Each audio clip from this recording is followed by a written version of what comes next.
For an unforgettable football experience? Betano, proud partner of Aston Villa.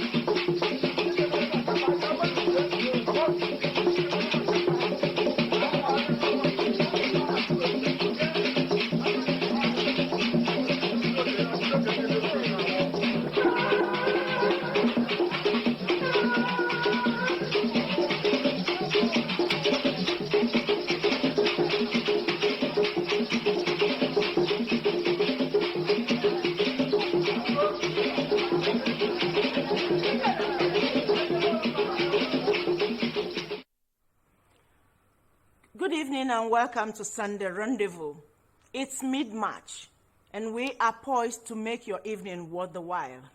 Get ready to have fun, relax and savor our delicacies as we dish them out one after the other. I am Chiegono Aro. Now the hard news. The federal government has left no stone unturned in funding and supervising the stages of reconstruction work on the collapsed Enugu New Artisan Bridge since 2023, when the bridge collapsed. The state government on its own has taken proactive measures in ensuring that motorists find alternate routes to ease gridlock. Good news is that the bridges are standing. The report. The new Artisan Bridge in Enugu, connecting Port Harcourt and other southeast and south-south states, has reached final stage. The concrete structures are in place. The construction site is busy with final touches as the handrails are being fixed, pedestrian walkways are being solidified, and industrial cleanup on the way for safety and comfort of heavy-duty trucks and other motorists. The State Controller, Federal Minister of Works, says the contract was awarded to the tune of 5.9 billion naira in April 2024 and elapses on the 30th of March 2025. The work was done within time to our quality and specification, and I know Nigerians will get to start enjoying the use of this bridge and the rest of the expressway in no distant time. I was excited. The governor is doing well, and the government sitting down is doing well also. So I'm happy. So I asked them to keep doing more, so that we, the users, will be happy. Asphalt pavement is being rounded off as the Chinese contractors are optimistic that by the end of March, the project will be concluded. In Enugu, Chiegon. Nigerians have continued to mourn the former Minister of State for Foreign Affairs, Chief Dubem Onyia. In their condolences, some prominent citizens, including the Enugu State Governor, Dr. Peter Mba, described the late Onyia as a consummate public servant and a distinguished head who gave his best to his people and the nation in various capacities. Susan Eze has the report.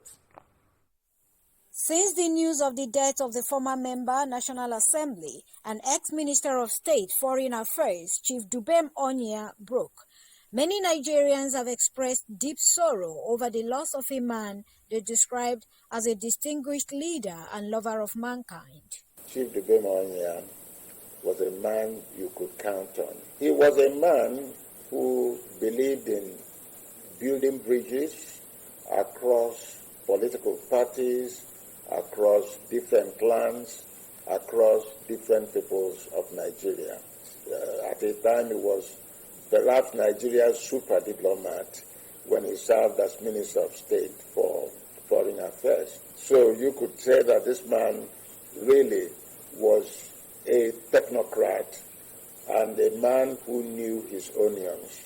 Others saw him as a true advocate of democracy and good governance. Dubem is a very humble man. He's a true Democrat.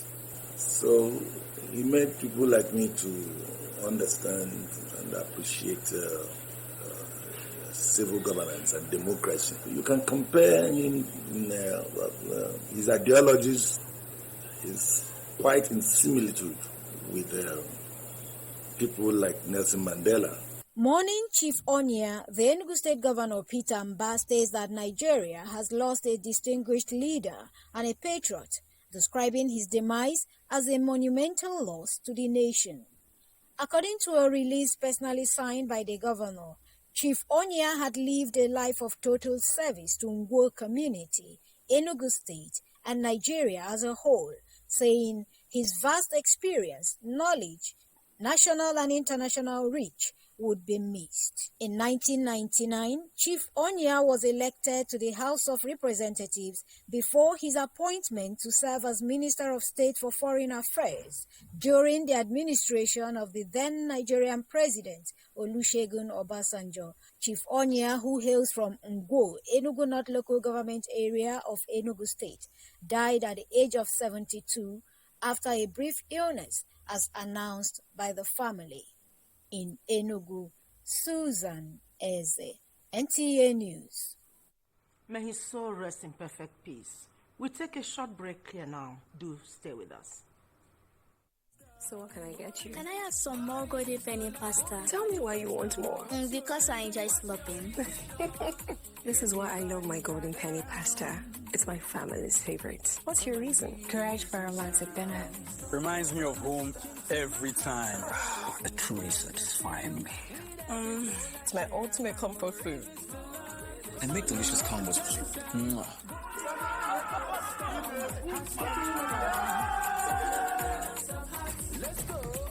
I just want more. Because I love it. There are more reasons to love Golden Penny pasta. What's your reason? Great taste, good nutrition.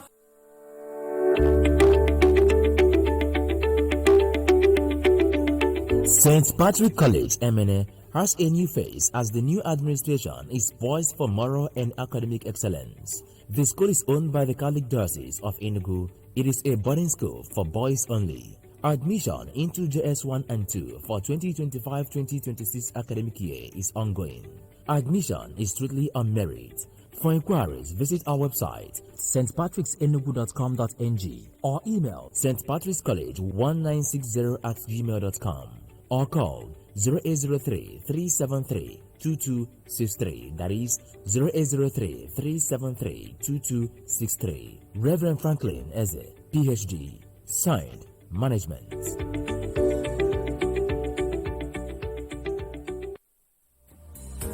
Introducing Naphtali's Hotel, 47 Ezilo Street, Independence Layout, Enugu. A moment at Naphtali's is an experience you will share forever. A luxurious suite fitted with brand new air conditioners, 42-inch plasma TV, free Wi-Fi, and bespoke services. Presented in a serene environment, distinguish us from the others. Our main bar, garden bar, and restaurant give you a wide choice of drinks and delicacies, while our 800 capacity fully air-conditioned hall is the ideal haven for that special event. Naphtali's Hotel swimming pool and gym are available all day, while our live band blesses your ears every Friday and Sunday. Enjoy a whole new world of top-notch hospitality in the cool city. Your security is our priority. We are Naphtali's Hotel, 47 Ezilo Street on Independence Layout, Enugu. For inquiry, call 0908-273-6086, 0908-273-6086.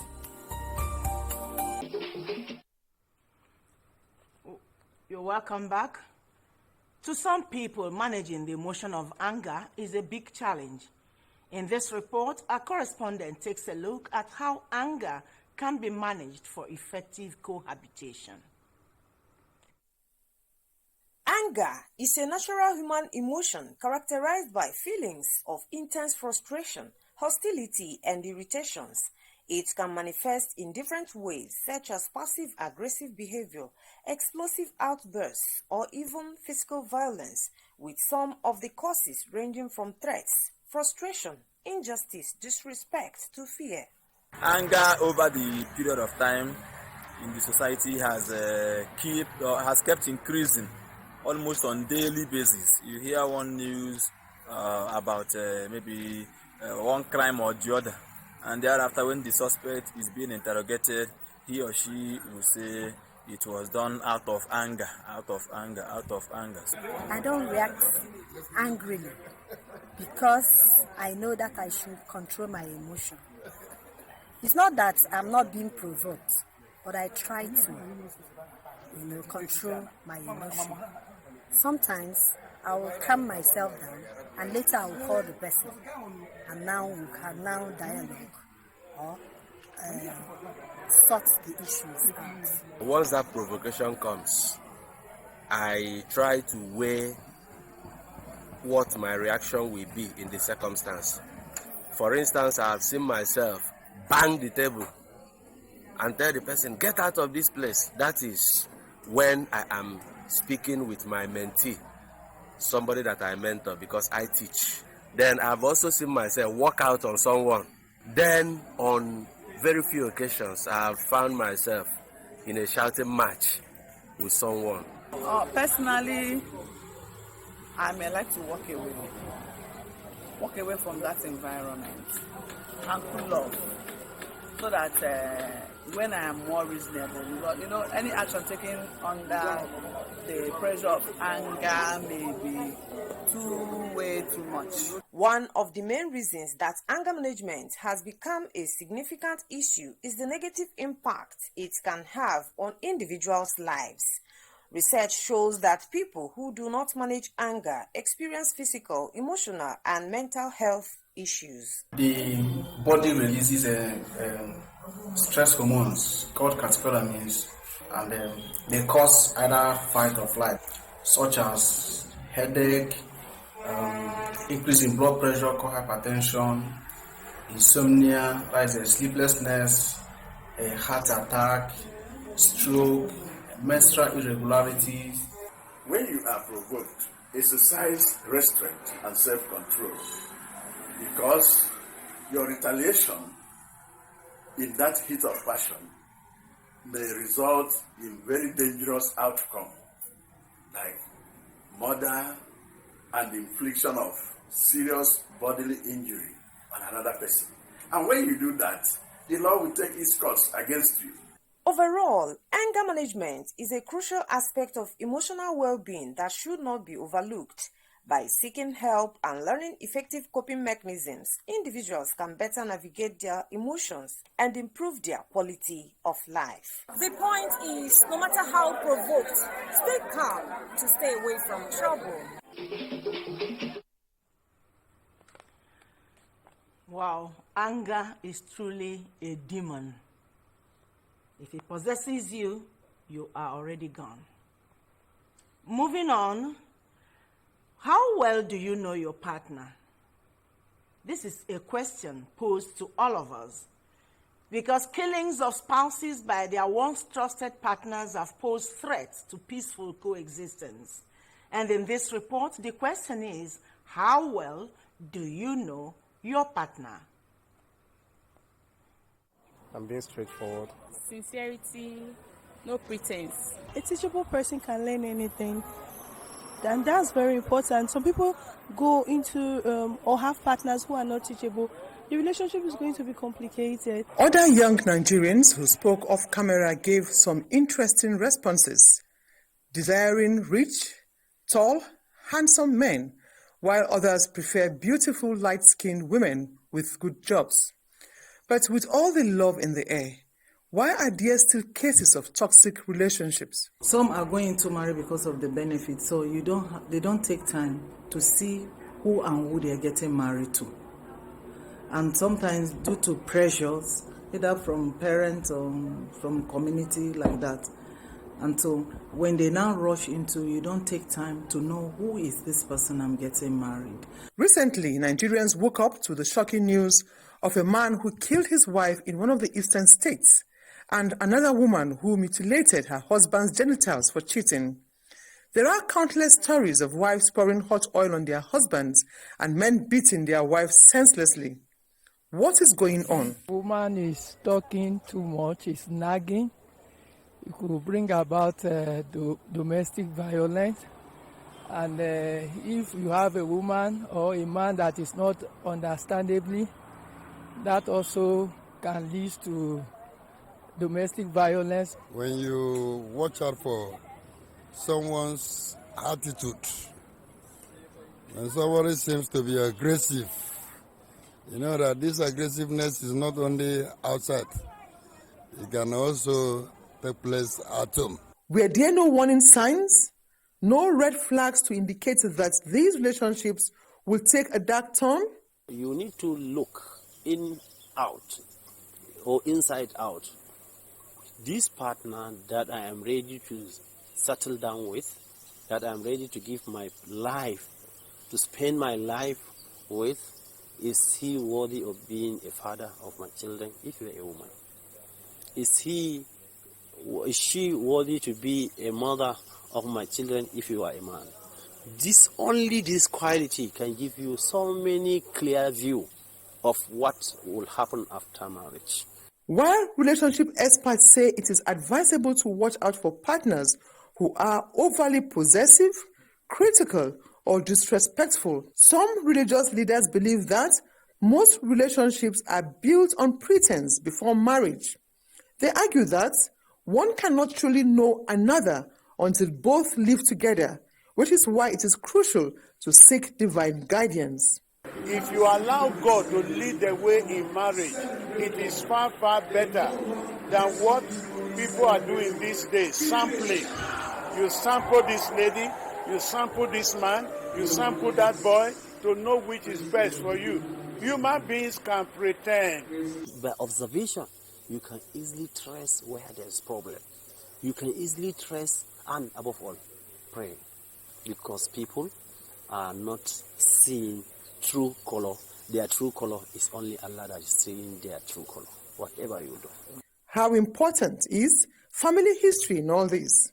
The family may not be right, but the individual may be right. Either because he met God or because he didn't like the way of life he saw in the family. So I want to believe we should give people the benefit of the doubt, prayerfully sample them out. If God says this is your wife or this is your husband, the family background may not be what you think it should be. There is, however, a general consensus that choosing a life partner is one of the most critical decisions people make. By recognizing the red flag signs and looking for essential qualities, one can build a healthier and happier relationship.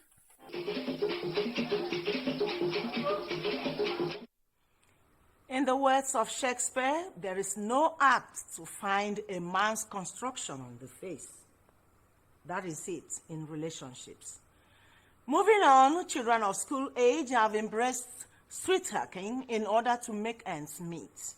Let's hear this report and find out the way forward. Onitsha had in the past witnessed petrol tanker accidents which claimed some lives. Notable was the fuel tanker accident that occurred at Opiweka, Onitsha, where the vehicle spilled its content that razed many buildings at the Ochanja market and environs in 2019. For about 2 years, there has not been any case of tanker accidents in the city. Though there are possibilities of fuel tanker accidents, residents still engage in street trading which take place at every corner of the commercial city. This is Street Trade Junction, Onitsha. The roads leading to Nkwele, Zunaka, Usugbe, and GRA Onitsha from this junction are all occupied by street traders. This sometimes results in heavy vehicular traffic. The lives of the sellers and buyers are at risk. But are they worried over this? We are scared though, but we don't have option because they are doing it portion by portion and the portion are full. So instead of us staying at home, looking at one way or the other, we are here to find something our children will eat. If I wake in the morning, I say, God, make you protect us. That's if somebody help me, give me shop. I cannot stay here and do this market. The Anambra State government, in a bid to curb street trading, created barricades in markets across the state to stop traders from encroaching onto the roads. However, adherence to the rules is a major challenge. The news crew ran into officials of Operation Clean and Healthy Anambra Ocha Brigade on enforcement mission. Government have given you measure. Do not cross this particular barricade, because once you defy that order, you are going to face the consequences. The state government also created some livelihood programs to tackle poverty, which is a major cause of street trading and reason people scoop fuel from falling tankers. The government has put in place structures that have ensured that people are trained in various skills, vocations, as many as 40, ranging from agriculture or agro programs to ICT. And the government doesn't stop there. The government ensures that after training, you are given some starter packs, some funds. They will learn some skills, and those skills will now help them to go off the street. By so doing, you can't see anywhere there's petrol tanker falling and see youths coming there to scoop it. The Federal Road Safety Corps in the city has made efforts to improve safety standards. The relief markets, Ochanja markets, MEM markets, we have gone there for public enlightenment to enlighten them on the number of kg of fire extinguishers to put in the markets. We advise the tanker operators to carry 100 kg too because of explosion. Residents of Onitsha are calling on stakeholders on road transportation to deploy safety measures to ensure that road accidents like these are curbed to the barest minimum.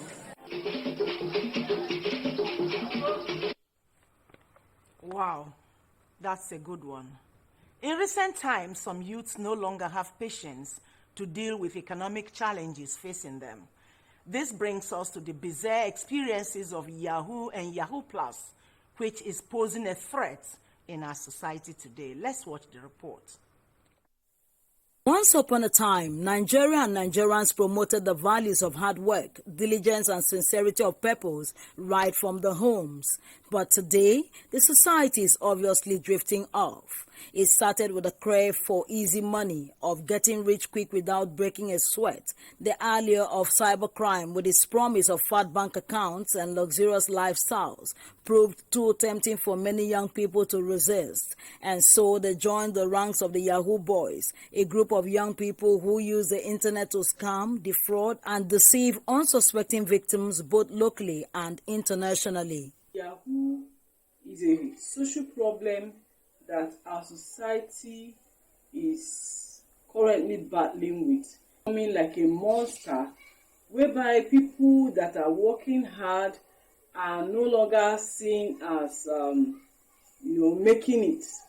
People celebrate people that are doing Yahoo thing, from the family to, the entire society as a whole. Society has really decayed, and there are no values anymore.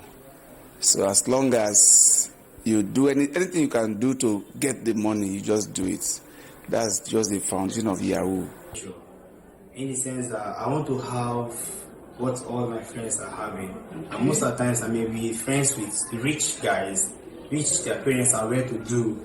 And the best way is for me to use my phone to actually balance it. He is a student of a higher institution in Nigeria, and he holds the blame back to the parents and leaders. So you know where a child grew up seeing his mom work out and hold back just to provide food on the table.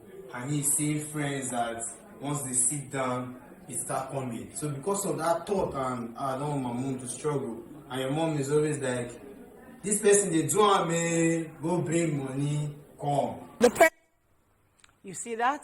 Parents should really know what to tell their children. Do not tell them to go out there and make it like others. This is where we end it up on this edition of News Rendezvous. Please join us next Sunday for fresh stories that will make your day. Thanks for watching and good night.